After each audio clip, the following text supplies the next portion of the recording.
Venezuela, the Great Patriotic Poll presents the candidates that will participate in the upcoming regional elections on May 25th.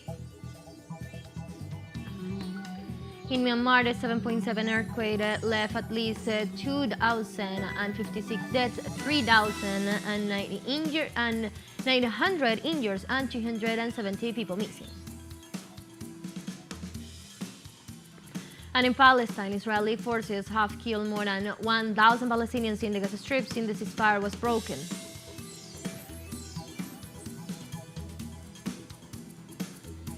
Hello and welcome to From the South. I'm Marrero from the teleSUR headquarters in Caracas, Venezuela.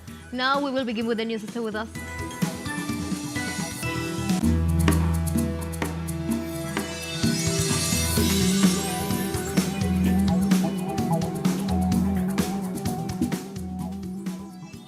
In Venezuela, the Great Patriotic Poll presents the candidates that will participate in the upcoming regional elections on May 25th. The president of Venezuela, Nicolás Maduro, announced that the elections of governors, legislators for each state's legislative councils, and deputies to the National Assembly for the 2025-2031 period will be held next May the 25th. Likewise, during the event, the president of the Special Electoral Commission of the United Socialist Party of Venezuela, Diosdado Cabello, highlighted the candidates were elected by the democratic, participatory, and proactive elections. Moreover, they emphasized that the first time the state of Guyana Essequiba would participate in the regional elections.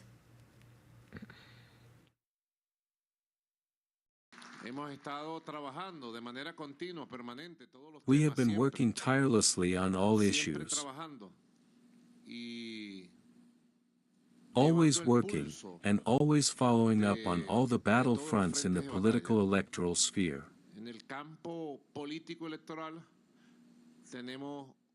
We have a very important date as a country on Sunday, May 25th.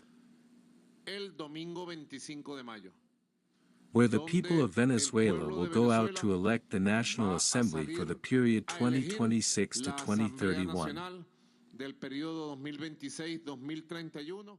and to elect the 24 governors of the 24 states of the country.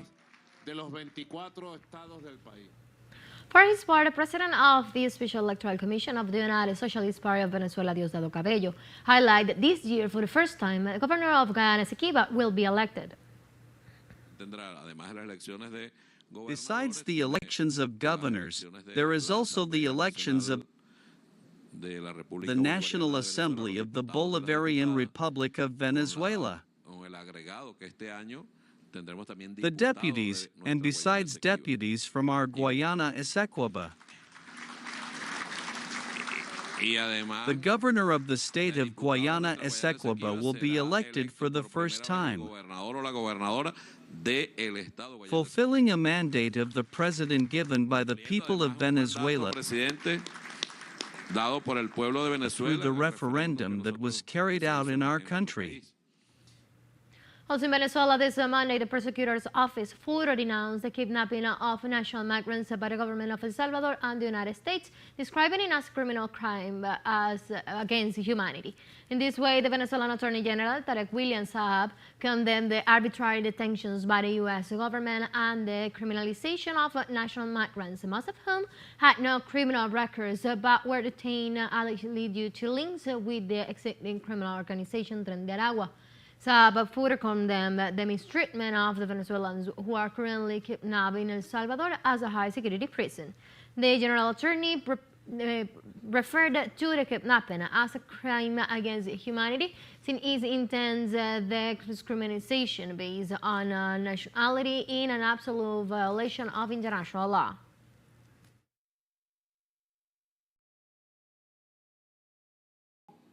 Y así lo voy a tipificar de una vez de entrada. And I'm going to typify it like this from the beginning. This becomes a crime against humanity. Porque están todos los supuestos.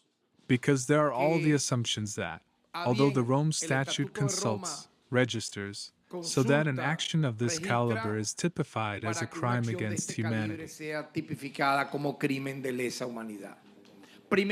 First, because it is discrimination against a nationality. What is nationality to be Venezuelan? That has nothing to do with it. Eso no tiene parangón. Eso es una violación That is an absolute absoluta del violation of Estatuto the de Rome Roma Statute and of the y del Pacto International Covenant Internacional on de Derechos Civil Civiles and y Political Políticos Rights of the UN. de la ONU. El Salvador signed the El Rome Salvador Statute. firmó el Estatuto de Roma. Therefore, Por lo it tanto, is lo está violating it, violando, since ya they are que, detained de and entrada, deported for being son Venezuelans. detenidos y deportados Second, por they ser have suffered venezolanos. cruel, inhuman, and Segundo, degrading treatment. han sufrido tratos crueles, inhumanos y Third, they degradantes. have been illegally deprived of their Tercero, freedom, han sido apart from privados having violated ilegalmente their physical de su integrity. libertad, aparte de haberle violado su integridad física. The Attorney General of Venezuela reiterated that none of the Venezuelan migrants kidnapped in El Salvador were on the dismantled gun in Aragua nor had an arrest warrant against them. Y no tiene ninguna And they have no clue that these Venezuelans are being linked to a dismantled gang in this country called Tren de Aragua. A una banda desmantelada en este país, como es el llamado Tren de Aragua, cuyos principales miembros están detenidos. Whose main members are detained in Venezuela, more than 50. Another large group of that gang, in confrontations, were neutralized. And another group has been given the order of arrest and a red alert. I want to highlight, because we have seen it like this, based on official lists that have Yo circulated. quiero destacar, porque lo hemos visto así en base a listas extraoficiales que han circulado, That no one is on the list of arrest warrants that the public prosecutor's office has issued with a request for a red alert que el to Ministerio Interpol. Público ha dictado con solicitud de alerta roja. None of the a unofficial Interpol. lists that we have Ninguno seen. de las listas extraoficiales que hemos conocido. Despite the order of U.S. courts, 17 new Venezuelan migrants were deported from the United States and sent to the terrorist confinement center in El Salvador, with the allegations that they belong to the distinct criminal organization Tren de Aragua. The Donald Trump administration transferred the Venezuelans to the maximum security prison in El Salvador, violating all legal regulations and their human rights. The migrants are added to the 238 that previously had been kidnapped in the same way. The U.S. Secretary of State Marco Rubio has confirmed the transfer of the migrants under the obsolete Alien Enemy Act, which dismisses the usual due to the processes spelled out by the U.S. Constitution. The Bolivarian Alliance for the Peoples of America's People Trade Treaty, ALBA TCP, reviewed a political roadmap established among the member states, which ratifies their commitment to the defense of peace, stability, and sovereignty of the peoples of the Americas and the Caribbean. Through a communique, the ALBA TCP expressed, "We reject and denounce the criminalization of the migration phenomenon and therefore the massive deportations and inhuman treatment of the U.S. government against migrants, being this the main responsible for this migration of thousands of people due to the imposition of unilateral coercive measures which generate instability in several regions of the world. They force a chance in the policy of legitimately free, sovereign, and independent states." Likewise, the document points out, "We reiterate our gratitude and recognition of the Cuban Medical Cooperation Program, which saved countless lives and represents a very important pillar in the region's health systems, including in countries of the islands and others in the region. And in this context, we strongly reject the administrative measures and political pressure imposed by the government of the U.S., which attempts to deprive states of their legitimate rights to implement solidarity programs to promote well-being and the access to health."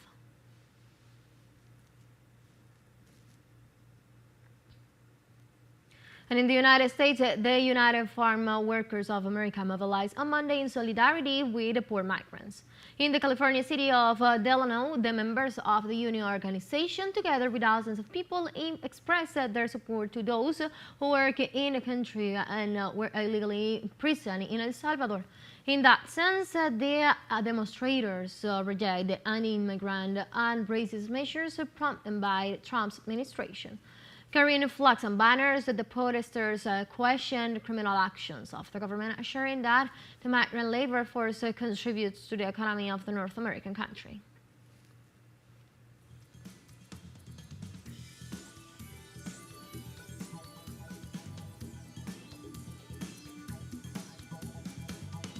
Let's take a very short break, but don't go away because we'll be right back. Stay with us.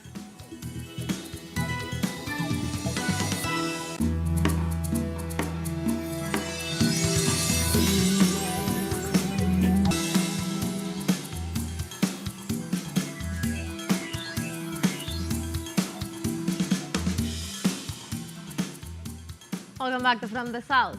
The President of Mexico, Claudia Sheinbaum, explained that they are taking measures to fade the future imposition of tariff by the United States government. The Mexican president points out that through the fourth transformation, the Mexican nation will be safe from the 25% export tariff set by her U.S. counterpart Donald Trump. The head of state also highlighted that the creation of social programs is focused on the most vulnerable and low-income population. On April the 2nd, the U.S. government tariff measures against Mexico products, specifically those of the automotive industry, will go into effect.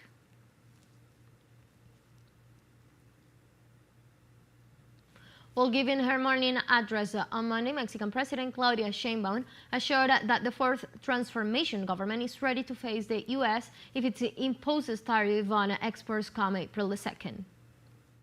Ahora viene el 2 de abril, que es el día que... Now comes April 2nd, which is the day that President Trump is going to announce the famous tariffs to the whole world. Today, 90% of so-called commentators say that the President of Mexico is responsible for what is going to happen on April 2nd. But that is a measure that President Trump is taking. What do we do about it? Well, we are looking for the best conditions for our people and for the nation, and we have a plan that will be presented in due time to face this situation. Pues para afrontar esta situación. Members of the Colombian Education Workers Federation mobilized this Monday in support of the social reform promoted by the government. The rallies aim to raise awareness about the need to improve working conditions for teachers. In addition, it is expected that for this day, the union organization will deliver a list of demands to the government in which data exposes their proposals in order to achieve better working conditions for the nation's teachers. The union argued that Colombia is the country where the people struggle and senators of the 7th Commission get paid, in reference to the committee that sanctions the labor reform promoted by the government.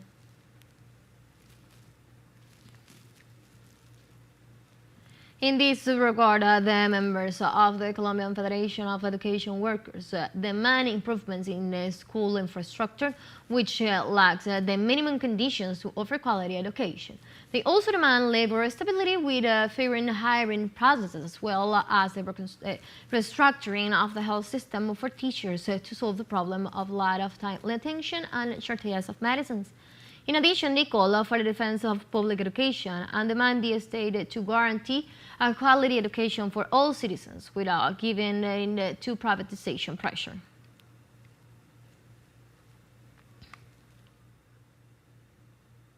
Also in Colombia, the hearing against former President Álvaro Uribe Vélez in the case of bribery of witnesses and procedural fraud is processing this Monday. On March the 31st, a new virtual hearing will be held to gather the evidence in the trial against Álvaro Uribe. In this hearing, the ex-members of the Metro Bloc will give their statements. Among the citizens who will make statements are Máximo Cuesta, Johanida Cadavid, and Elmo Mármol.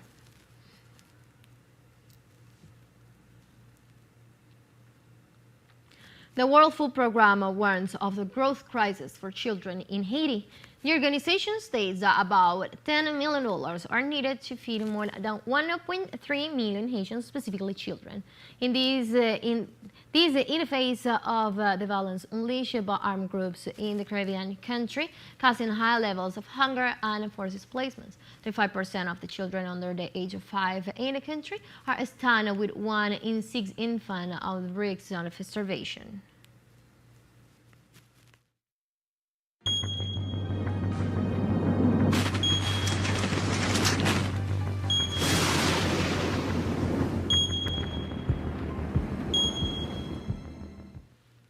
And we move on. In Myanmar, the 7.7 earthquake left at least 2,056 deaths, 3,800 injured, and 270 people, according to the latest release by the country's State Administration Council Information Team.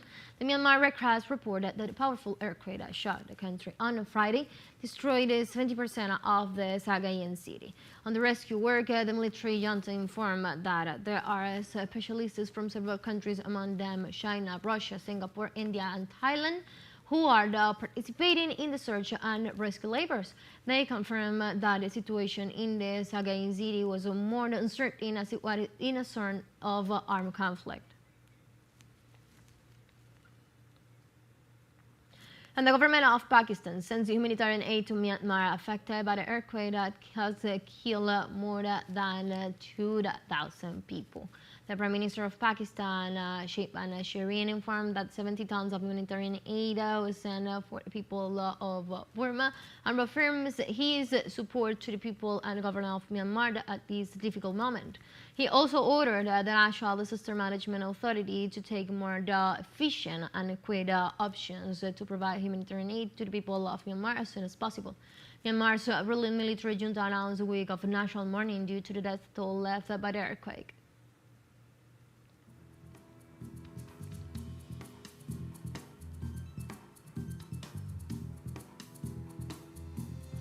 And let's take our last break, but before we invite you to visit our Facebook page at teleSUR English, there you'll be able to watch our top stories, special live coverage, and much more. Follow our page and activate the notification button to stay up to date on our most recent events. On financial break, don't go away.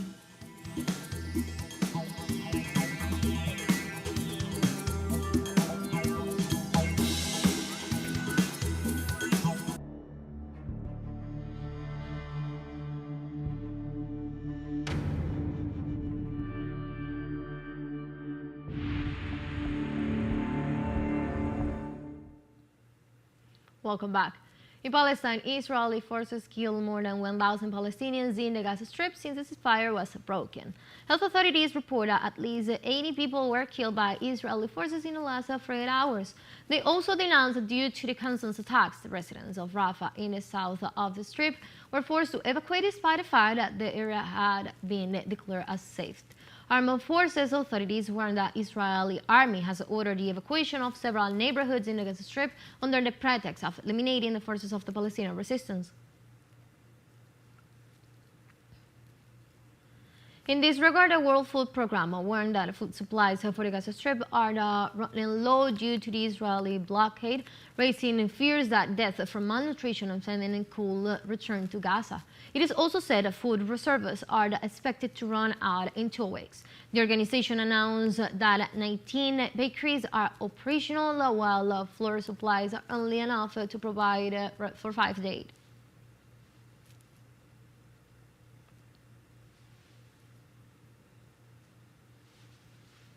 The health authorities condemned Israel for killing 1,402 medical staff and 111 emergency workers who were on the job of rescuing the wounded. They also announced that the Israeli forces arrested 362 doctors, 3 of whom were killed during the torture to which they were subjects in Israeli prisons. Authorities announced that the aggressions against the medical services have left 34 hospitals out of service.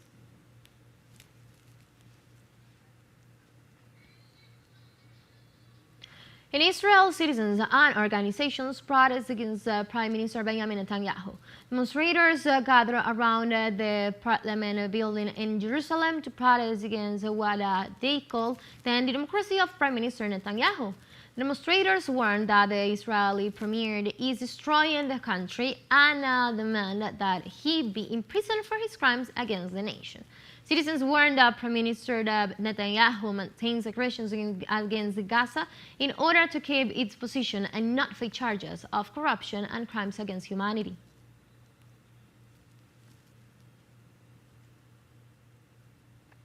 U.S. President Donald Trump on Sunday threatened to bomb Iran and impose secondary tariff if the Persian nation does not reach an agreement with the White House on its nuclear program. In declarations to U.S. media, Trump said that if they do not reach an agreement, there will be bombing as never seen before. In this sense, the president also added the possibility of imposing secondary tariff as he did 4 years ago. Washington accuses Tehran of enriching uranium to develop weapons, although Iran has stressed that its nuclear program is peaceful, unlike the Israeli one. On the other hand, Iranian President Masoud Pezeshkian stated that Tehran rejects direct talks with the U.S. on the issue, pointing out that Iran keeps the door open to negotiations with the U.S. through mediators. The supreme leader of Iran, Ayatollah Ali Khamenei, informed that any kind of attacks against his country will receive a reciprocal and forceful response.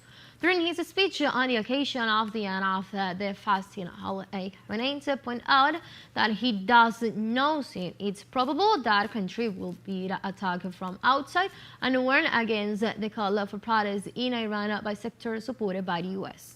The Iranian supreme leader took the opportunity to point out that Israel's genocidal actions against Palestine are committed with the support of the United States.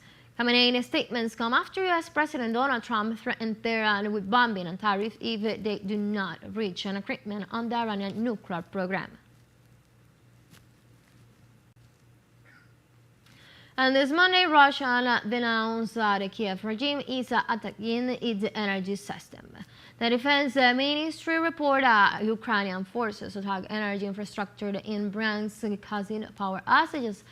The ministry said that an artillery attack on a facility of a subsidiary of the public joint stock company, the Roset Center and Bryansk Energo, would lead to a disruption of the high voltage line in the province bordering Ukraine.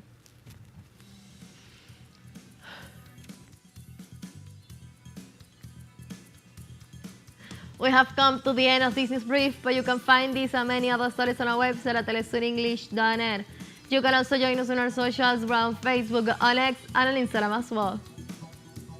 For Telesur English, I'm from the South, I'm Marrero. Thank you for watching.